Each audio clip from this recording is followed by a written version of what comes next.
Thumbnail देख के तो आप समझ ही गए होंगे। क्या आपको भी लगता है फिजिक्स से डर? क्या आपको भी नहीं आते न्यूमेरिकल समझ? क्या आपको लगती है थ्योरी में परेशानी? ये सारे डाउट्स जो आपके दिमाग में हैं उनको एक एक करके हम डिस्कस करेंगे और समझने का प्रयास करेंगे कि फिजिक्स कितना अच्छा और इंटरेस्टिंग सब्जेक्ट है। इसको यदि आप एक प्रॉपर ढंग से पढ़ने का प्रयास करते हैं, समझने का प्रयास करते हैं, फिजिक्स वास्तव में बहुत इंटरेस्टिंग सब्जेक्ट है। एक एक करके सारे टॉपिक्स के बारे में आपके साथ डिस्कस करेंगे। यदि ये वीडियो आप लास्ट तक देख लेते हैं तो निश्चित ही अभी तक जो आपको डर लगता था फिजिक्स में, वो आने वाले समय में आपको उनकी जो परेशानियां थी उनका निपटारा आप निश्चित ही कर पाएंगे। तो वीडियो को एंड तक जरूर देखिए और लगे रहिए फिजिक्स के साथ, क्योंकि फिजिक्स एक दैनिक जीवन से जुड़ा हुआ सब्जेक्ट है।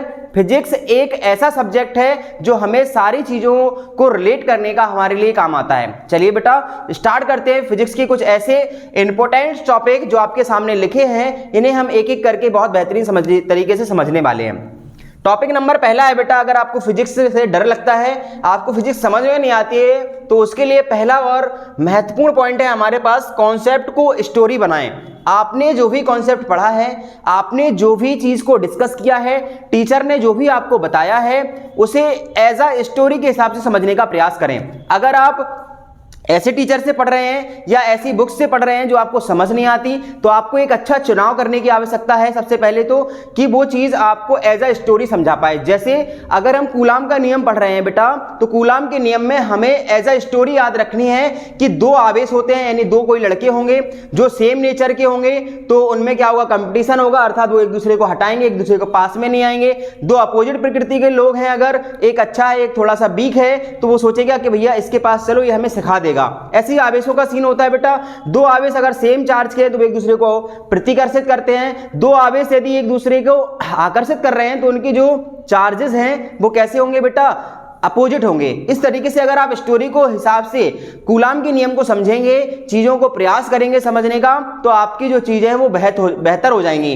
अर्थात हमें ये कहने का मतलब है, चाहे वो कूलाम का नियम हो, चाहे वो प्रकाश से रिलेटेड कोई घटना हो, एक्स बाई जेड, चाहे न्यूटन्स के लॉ हो, जो भी आप चीजों को पढ़ें उसको आपको एज अ स्टोरी के हिसाब से पढ़ना है, क्योंकि फिजिक्स बहुत बड़ी होती है। अगर आप इसको स्टोरी के तरीके से नहीं देखेंगे, अगर आप इसको एज अपने आप को जोड़ने का प्रयास नहीं करेंगे इसमें, तो ये आपको बोरिंग लग सकती है। तो आपको पहली बात याद रखनी है, जो भी कॉन्सेप्ट आप पढ़ें, जो भी टीचर आपको पढ़ा रहा है, उसको एज अ स्टोरी के हिसाब से रिलेट करने का प्रयास करें, कोई भी कॉन्सेप्ट हो। ठीक है बेटा, आगे बात करेंगे बेटा। दूसरा नंबर होता है, फॉर्मूला को रटना नहीं है, हमें फॉर्मूला को समझना है। जैसे हम बात करते हैं बेटा आपसे, एक हमने कोई फॉर्मूला लिख दिया, जैसे F बराबर ma लिख दिया बेटा, हमने क्या लिख दिया, F बराबर ma, तो हमने ये रट लिया फॉर्मूला। क्या कर लिया बेटा, फॉर्मूले को रट लिया, F बराबर ma।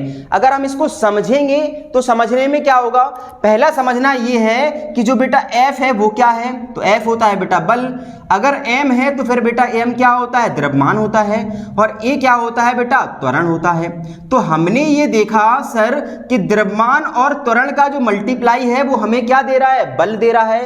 यानी बल जब आप लगाते हैं किसी ऑब्जेक्ट में अगर आप धक्का मारते हैं तो किसी ना किसी ऑब्जेक्ट में मारेंगे जिसके पास क्या होगा, द्रव्यमान होगा, और द्रव्यमान होगा जब आप धक्का मारेंगे तो उसमें क्या उत्पन्न हो जाएगा बेटा, त्वरण उत्पन्न हो जाएगा। इस तरीके से अगर इस फॉर्मूले को आप समझेंगे, रटेंगे नहीं, तो सारे फॉर्मूले आपके दिमाग में लंबे समय तक याद रहेंगे और आप न्यूमेरिकल करने में आपको आसानी हो जाएगी। आगे बात समझ में बेटा, जो भी आप फॉर्मूले को पढ़ें उसको रटना नहीं, आपको क्या करना है बेटा, समझना है। ठीक है सर।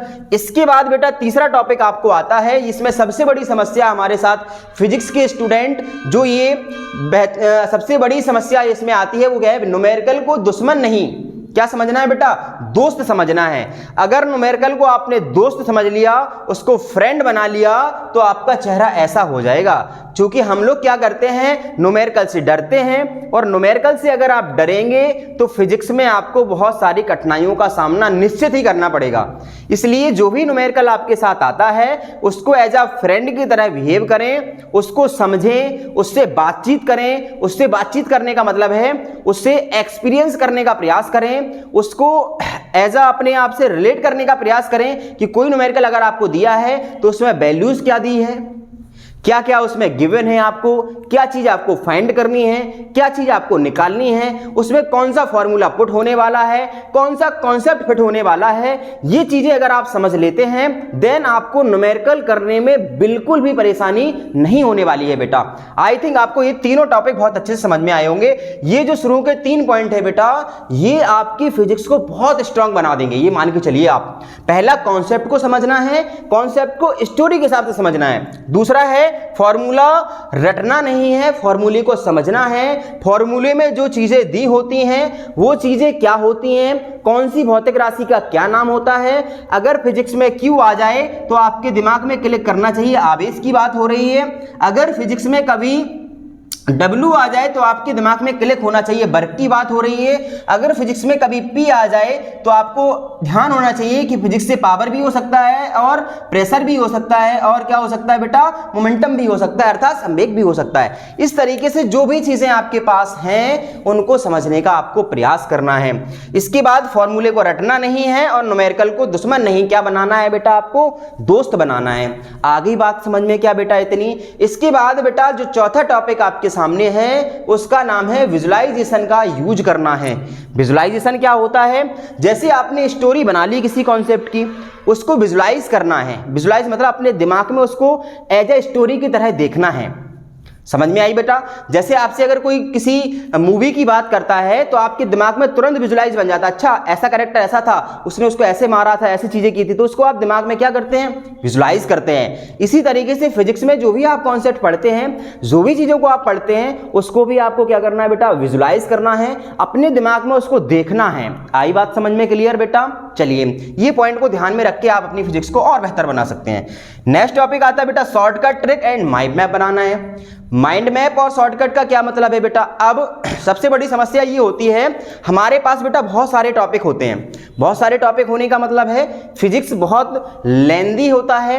11th की होती है, पूरी 12th की होती है। 11th में हमारे पास 23-24 चैप्टर होते हैं, 12th में भी हमारे पास 20 चैप्टर होते हैं, लगभग टोटल मिला के 40 चैप्टर हो जाते हैं। उनको जब हम पूरा दिमाग में रखते हैं तो बहुत बड़ा सिलेबस हो जाता है हमारे पास। लेकिन अगर आप स्ट्रेटजी के साथ पढ़ाई करते हैं, एक बेहतरीन माइंड मैप के साथ पढ़ाई करते हैं, तो वो सारी चीजें आपकी छोटी सी जगह में समझ आती हैं। मतलब सर, मतलब ये अगर आपने पूरा सिलेबस को कंप्लीट कर लिया है तो पूरे सिलेबस का कंप्लीट करने के बाद उसको शॉर्टकट तरीके से और माइंड मैप के तरीके से समझने का प्रयास करें। जैसे आपने 40 चैप्टर पढ़ लिए हैं तो 40 चैप्टर के जो फॉर्मूले हैं, 40 चैप्टर की जो छोटी छोटी सी आपकी छोटी छोटी सी इंपॉर्टेंट चीजें हैं, उनको आप एक पेज में नोट डाउन कर लीजिए। पहले चैप्टर में एक पेज में पहला चैप्टर, दूसरे पेज में दूसरा चैप्टर। इस तरीके से आपको मात्र 40 से 60 पेज के अंदर पूरे फिजिक्स की जो छोटी छोटी सी चीजें हैं उनको आप ध्यान रख सकते हैं और सारे कॉन्सेप्ट आपके दिमाग में हो सकते हैं। आगे बात समझ में बेटा। इसलिए आपको क्या करना है, माइंड मैप का यूज करना है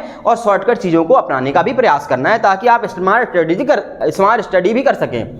क्योंकि सक्सेस का सीधा राज है बेटा, पेशेंस रखना है, डेडिकेशन रखना है और स्मार्ट स्टडी करनी है और लगातार करनी है, तब जाके आपको सक्सेस प्राप्त होगी। आगे बात बेटा समझ में। चलिए आगे नेक्स्ट टॉपिक है फिजिक्स का मजा लो, इसको बोर मत करो।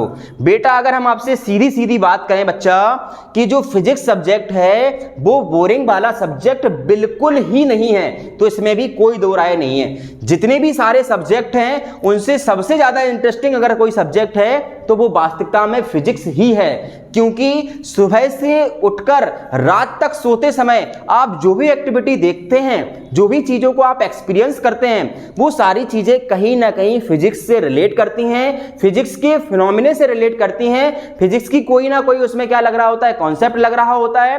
अर्थात कहने का मतलब यह है फिजिक्स बोरिंग नहीं बनानी है, आपको इंटरेस्टिंग बनानी है, उसको मजे लेके साथ पढ़ना है, तब जाके देखना आपको एक तरीके से बहुत अच्छा मजा आने वाला है। क्लियर है बात बेटा 6 पॉइंट की। इसके बाद नेक्स्ट और लास्ट पॉइंट है आपके सामने, जो आपको डर लगता है उसका कारण समझो। जो आपको डर लगता है उसका क्या समझना है, आपको कॉज समझना है। जैसे अगर हमें कभी फीवर आ जाता है, जैसे कभी हमें जुकाम हो जाता है, तो हम उसके पीछे का कॉज समझते हैं कि हमें फीवर क्यों आया है, क्या हमने कल कुछ गलत खा लिया था, क्या हमें जुकाम हुआ है, क्या हमने ऐसा तो नहीं किया था कि रॉन्ग टाइम पे एक साथ 2 चीजें खा ली हो या ठंडा ज्यादा पी लिया हो, इस तरीके से हमें जुकाम हो गया, तो उसका हम कॉज समझने का प्रयास करते हैं। आ रही बात समझ में कि नहीं? तो इसी तरीके से हमारा जो डर का कारण है फिजिक्स का, जो बच्चे डरते हैं फिजिक्स से, तो उन्हें यह समझना है कि आप फिजिक्स से क्यों डरते हैं। अगर आपने ये कॉज समझ लिया, अगर आपने ये कारण समझ लिया, देन आपको फिजिक्स को समझने में बहुत सारी चीजें आराम से, वो सारी चीजें आपके साथ आ जाएंगी, वो सारी चीजें आपको आने लगेंगी। इस तरीके से 7 स्ट्रेटजी के साथ आप 7 दिन में अगर स्ट्रेटजी को अपनाते हैं, तब देखना आपके पास जो फिजिक्स समझने का क्राइटेरिया है वो बेहतर हो सकता है। अगर आपको और इंटरेस्टिंग तरीके से चीजों को समझना है तो आप ऑफलाइन और ऑनलाइन के माध्यम से हमारे साथ जुड़ सकते हैं, जिसमें ऑफलाइन का जो पता है बेटा, वो कोच में हम फिजिक्स की कोचिंग चलाते हैं। कोच नगर के जो भी छात्र छात्राएं हैं, इस वीडियो को ज्यादा से ज्यादा शेयर कीजिए ताकि और लोगों की भी मदद हो सके जो आपके साथी सहयोगी हैं। अगर उनको भी लगता है कि साइंस और फिजिक्स थोड़ा सा टफ होता है तो इसमें उनको समझाने का प्रयास करें की टॉपिक है या फिर जो सब्जेक्ट है वो बहुत इंटरेस्टिंग है। और अगर ऑफलाइन के माध्यम से आप हमसे जुड़ना चाहते हैं तो कोच बस स्टैंड के सामने, महाकालेश्वर मंदिर के सामने पीएनबी बैंक जो है उसके पास में जो हमारी संस्थान है, वो हम निरंतर उसमें काम कर रहे हैं। उसमें बहुत इंटरेस्टिंग तरीके से हम आपकी सारी चीज़ों को समझाने का प्रयास करेंगे। इसी तरीके से ऑनलाइन और ऑफलाइन के माध्यम से आपके साथ लगे रहेंगे। आप भी हमारा सहयोग करते रहें, वीडियो को ज़्यादा से ज़्यादा शेयर कीजिए ताकि मुझे भी मोटिवेशन मिल सके, मैं भी अपना काम निरंतर तरीके से करते रहूं। बस मेरा एक ही उद्देश्य होता है कि अगर मैंने वीडियो बनाया है तो आप उसको अप्रिशिएट करें, उसको शेयर करें और दबा के लाइक करें, तो देखना हम फिर आपके साथ निरंतर रूप से और अच्छे तरीके से स्ट्रेटजी के नए नए प्लान लेके आएंगे। इसी तरीके से छोटे बच्चों से बेटा प्यार कीजिए, बड़े लोगों का सम्मान कीजिए और अपना कैरेक्टर इस तरीके से आपको विकसित करना है कि लोग आपके साथ रहें तो वो आपके साथ अच्छा फील कर सकें कि हम किसी के साथ रह रहे हैं। Thank you so much, all the best बेटा।